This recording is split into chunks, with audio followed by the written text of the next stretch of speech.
don't know if you appreciate the amount of risk that the government is taking upon the state with throwing out the proposed PPP and taking on a project like the Hewanorra International Airport through debt financing.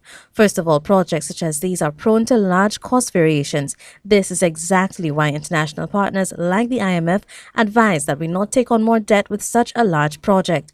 Allow a private entity to take it on, put in the capital, take on the debt, and handle the risks.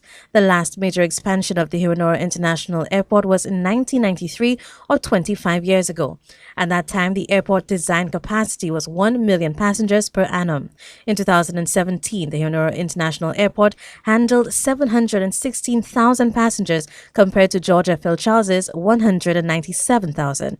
To get a sense of a number of people paying the airport development charge, it is in the region of 450,000 if we look at the combined number of departures for both airports. It should also immediately be noted that airport operations in St. Lucia are perhaps marginally profitable at the moment. Most of the SLASPA's revenue and profitability are tied with seaport operations. Airports around the world largely derive their revenue from concessions. Before even getting into HIA, it should be noted that a holistic airport policy for St. Lucia would ideally have one gateway. As HIA is the international gateway, it would really be best that all air traffic, both international and regional, enters one airport. It is difficult for St. Lucia to ever compete with other airports in the region because they essentially handle all incoming traffic, whereas St. Lucia's is being split. It also makes connections and hubbing options, as minor as they may seem, very difficult. In the long term, the ideal is for all commercial air traffic to be routed into Hewanorra. This, of course, would mean that major investment is required to cut down on the drive experience and travel time between Hewanorra and the Castries Groza Lake conurbation, which is home to the 55% of the population and majority of the hotel plant. In effect, we cannot effectively plan for Hewanorra without addressing in tandem the north-south connection. Say this all to show that the overall visitor experience can be greatly amplified by tackling our internal product experience, even more so than the airport. Such an investment of about 270 million EC or US 100 million would have a major economic impact, quite possibly even greater than the 100 million US dollars being borrowed for an airport terminal. This is not to say that upgrading HIA is not necessary. The airport has some passenger circulation issues, though its structural integrity has not been questioned. The problem lies in the bunching of flights within a very narrow daily window between 1 p.m. and 4 p.m. and around peaking at 2:30 p.m. The argument has been that airlines are not willing to shift flights due to connections. However, there is enough evidence that this is not the case. If we look at our next door neighbor Barbados, for example, JetBlue has a daily flight leaving JFK at 11:59 and arriving at Barbados at 5:39 a.m. That same flight, JetBlue, has a daily flight out of Fort Lauderdale that lands in Barbados at 6:51 p.m. American has a daily service from Miami into Barbados that arrives at 10:36 p.m.